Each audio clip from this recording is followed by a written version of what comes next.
ইসরায়েলের সাথে যুদ্ধের সময়ও ইরানের ক্ষেপণাস্ত্র শহর সম্পূর্ণ অক্ষত ও কার্যকর ছিল। বর্তমানে এর সক্ষমতা আরও বাড়ানোর খবর পাওয়া যায়। ইরানের ইসলামী বিপ্লবী গার্ড কর্পসের deputy coordinator brigadier general Mohammad Reza Naqdi জানান, যুদ্ধের সময় ইরানের ভূগর্ভস্থ ক্ষেপণাস্ত্র শহর এবং এর মজুদ সম্পূর্ণরূপে অক্ষত ছিল। রেজা নাকদি জোর দিয়ে বলেন, অস্ত্রাগার এতটাই অক্ষত ছিল যেন এমনকি মশার ডানার আকারেও ক্ষতিগ্রস্ত হয়নি।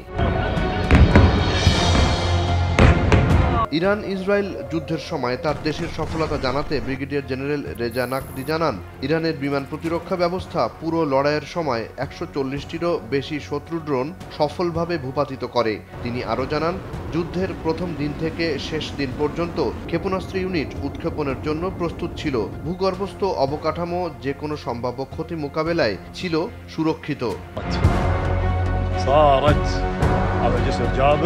ইরানের প্রতিশোধমূলক ক্ষমতার কথা তুলে ধরে নাকদি সতর্ক করেন শত্রুদের। তিনি বলেন, ইসরায়েল এবং তার মিত্রদের উন্নত এয়ার ডিফেন্স সিস্টেম বা আকাশ প্রতিরক্ষা ব্যবস্থা থাকলেও ইরানের ক্ষেপণাস্ত্রগুলোকে ইন্টারসেপ্ট বা নিষ্ক্রিয় করতে পারেনি তারা। ফলে ইরানি ক্ষেপণাস্ত্রগুলো নির্ভুলভাবে লক্ষ্যবস্তুতে পৌঁছেছে এবং সফল হয়েছে। ব্রিগেডিয়ার জেনারেল রেজা নাকদি জানান, ইরানের বিপ্লবী গার্ডের অ্যারোস্পেস ফোর্সের ক্ষেপণাস্ত্র ব্যবস্থা তেহরানের সবচেয়ে গুরুত্বপূর্ণ এবং কৌশলগত প্রতিরক্ষা, যা সম্ভাব্য যে কোনো আগ্রাসন মোকাবিলা এবং পাল্টা জবাব দিতে ডিজাইন করা হয়েছে। ইরানের এ সামরিক কর্মকর্তা জানান, ভূপৃষ্ঠের নিচে বিস্তৃত ভূগর্ভস্থ ক্ষেপণাস্ত্র শহর তৈরিতে ব্যাপক বিনিয়োগ করেছে তার দেশ। এর মধ্যে রয়েছে ট্রান্সপোর্টার ইরেক্টর লঞ্চার বা টিইএল, মোবাইল ক্ষেপণাস্ত্র উৎক্ষেপণ প্ল্যাটফর্ম এবং ক্ষেপণাস্ত্র মজুদে শক্তিশালী ভূগর্ভস্থ সাইলো। কিছু সাইলোতে আছে স্বয়ংক্রিয় রোটেটর, যা নিজ থেকে ক্ষেপণাস্ত্র উৎক্ষেপণের জন্য প্রস্তুত হয়।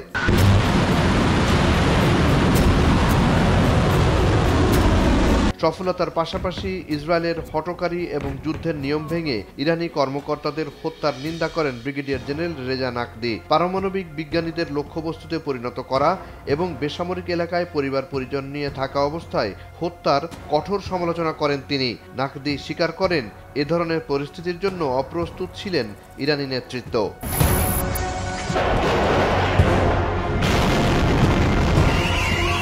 এদিকে ইরানের সশস্ত্র বাহিনীকে সর্বোচ্চ লেভেলের প্রস্তুতিতে রাখার প্রয়োজনীয়তার উপর জোর দেন দেশটির সশস্ত্র বাহিনী প্রধান major general Abdur Rahim Musavi. তিনি বলেন, শত্রুরা স্বাভাবিকভাবেই আক্রমণাত্মক হলেও আঘাতের পর তারা আবারও বেপরোয়া আক্রমণের চেষ্টা করবে এমন সম্ভাবনা কম। তিনি জোর দিয়ে বলেন, ইরানি সামরিক বাহিনী শত্রুর গতিবিধি নিবিড়ভাবে পর্যবেক্ষণ করছে। ইরান যুদ্ধ চায় না, তবে প্রয়োজন অনুসারে যে কোনো সময় প্রতিক্রিয়া জানাতে প্রস্তুত।